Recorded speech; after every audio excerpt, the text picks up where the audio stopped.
Assalamualaikum warahmatullahi wabarakatuh.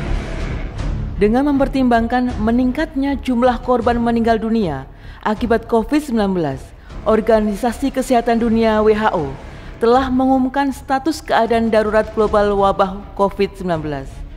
Virus SARS-CoV-2 atau dikenal dengan Wuhan Flu ditemukan pertama kali tanggal 31 Desember 2019 di kota Wuhan dan sudah banyak menyebar ke berbagai negara di belahan dunia, termasuk Indonesia. Presiden Joko Widodo secara resmi menetapkan dalam keputusan Presiden nomor 12 tahun 2020 tentang penetapan bencana non-alam, penyebaran coronavirus disease sebagai bencana nasional. Rumah Sakit Umum Islam Harapan Anda Kota Tegal telah ditetapkan oleh pemerintah Provinsi Jawa Tengah sebagai rumah sakit rujukan lini 2 COVID-19 berdasarkan SK Gubernur Jawa Tengah.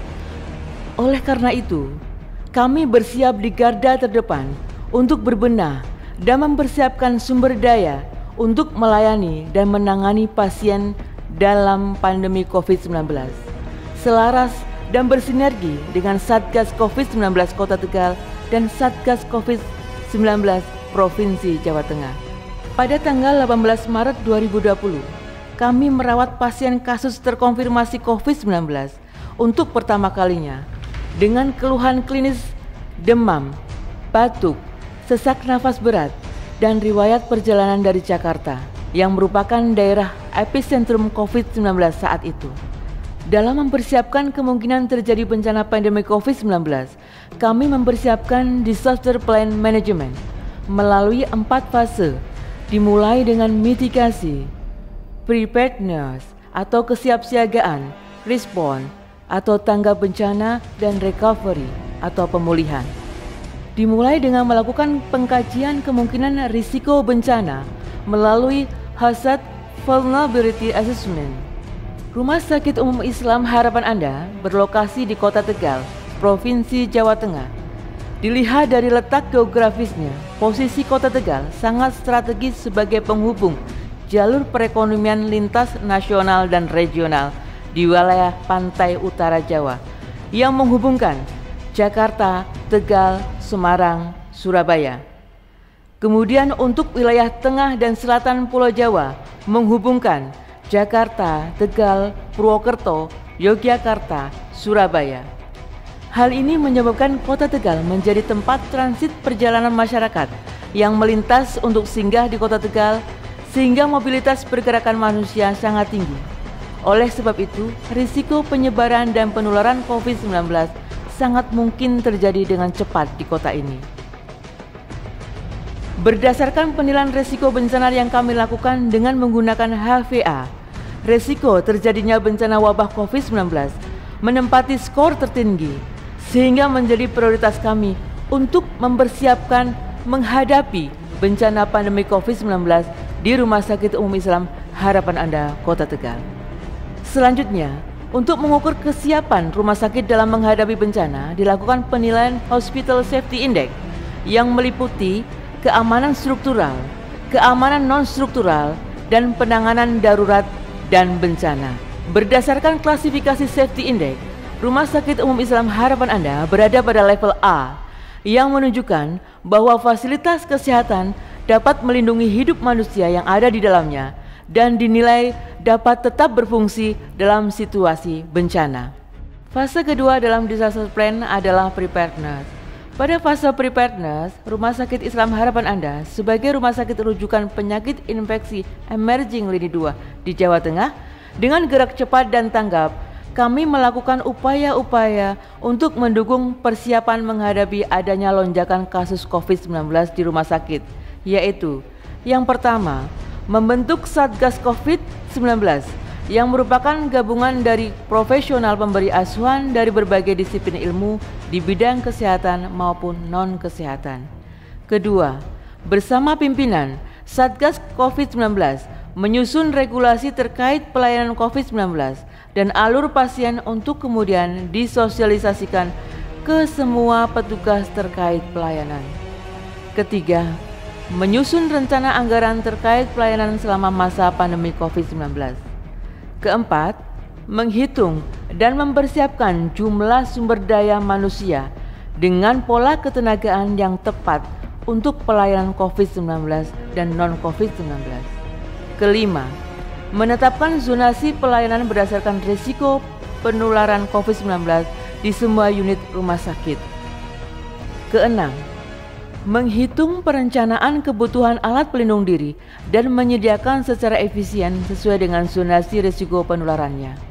Ketujuh, mempersiapkan kegiatan screening deteksi awal COVID-19 kepada seluruh karyawan dan pengunjung yang masuk ke rumah sakit, yang dilakukan di pintu-pintu masuk gedung rumah sakit, meliputi gedung medik, IGD, poliklinik, dan unit ibu anak.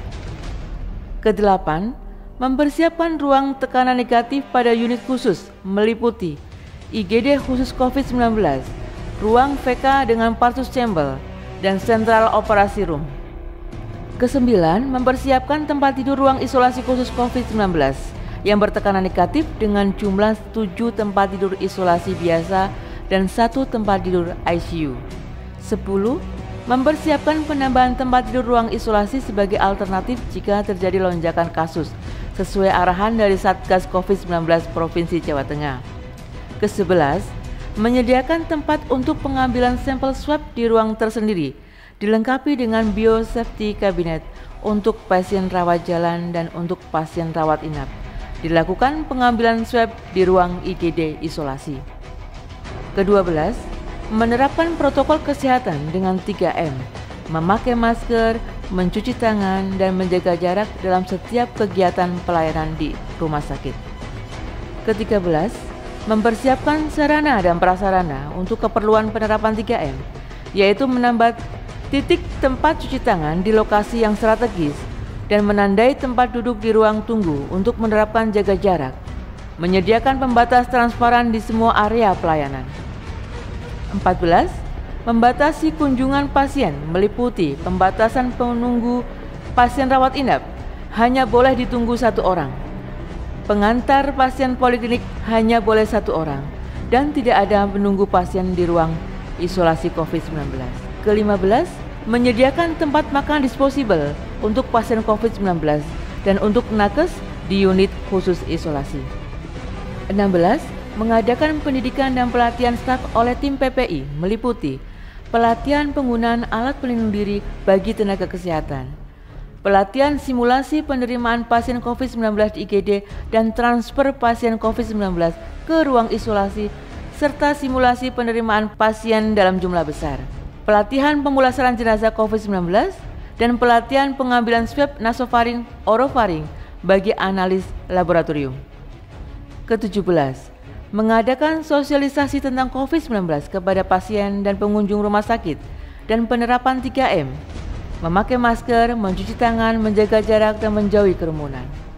18. Mempersiapkan sarana penunjang seperti pengelolaan limbah medis. Penyimpanan limbah medis khusus pasien COVID-19 dikemas dalam styrofoam dan diberi lakban, serta dilakukan disinfeksi. 19. Membuat prosedur penyimpanan dokumen rekam medis untuk mengurangi risiko penularan COVID-19 dengan cara membungkus dokumen dengan plastik dan menyimpan dokumen dalam kontainer dan disimpan selama 6 hari. Fase ketiga adalah fase respon atau tanggap bencana. Seiring dengan perkembangan kasus COVID-19 di Indonesia, di Kota Tegal juga mengalami dampak lonjakan kasus yang cukup tinggi, sehingga berdampak pula pada lonjakan kasus di rumah sakit kami. Kami melakukan strategi di rumah sakit untuk menangani lonjakan kasus, yaitu yang pertama, menggunakan strategi komunikasi yang efektif secara eksternal, yaitu dengan Dinas Kesehatan Provinsi Jawa Tengah, Dinas Kesehatan Kota Tegal, keluarga pasien, masyarakat, wartawan, dan media sosial. Dan secara internal, yaitu antar PPA, PPA dengan pasien, pimpinan dengan staf, staf dengan staf, dengan menggunakan media sosial seperti WhatsApp, video conference, dan aplikasi pertemuan online serta webinar menjadi sarana komunikasi yang umum digunakan saat pandemi COVID-19. Kedua, menambah tempat tidur dengan fasilitas bertekanan negatif pada ruang isolasi COVID-19 dan ICU COVID-19 sesuai dengan perkembangan lonjakan kasus COVID-19. Ketiga, menambah unit ventilator, HFOT, dan HFNC pada ruang ICU COVID-19. 4. Mempersiapkan SDM sesuai dengan pola ketenagaan yang ada dengan pembagian 6 shift. 5. Menyediakan ruang isolasi mandiri untuk karyawan yang terpapar COVID-19. Keenam, merencanakan pengadaan ketersediaan APD untuk memenuhi kebutuhan secara efisien dengan penggunaan sesuai dengan zonasi.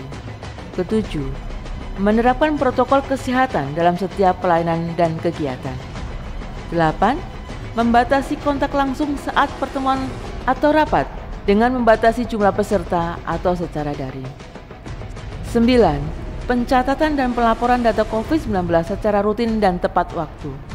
10. Tetap terus memberikan pelayanan kesehatan masyarakat esensial kasus non-COVID-19. 11.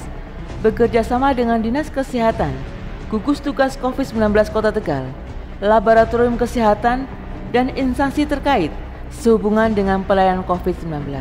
Ke-12. Menyediakan mobil ambulan dan mobil jenazah khusus pasien COVID-19 selain mobil ambulan dan mobil jenazah untuk pasien non-COVID-19. Fase keempat yaitu fase recovery atau pemulihan.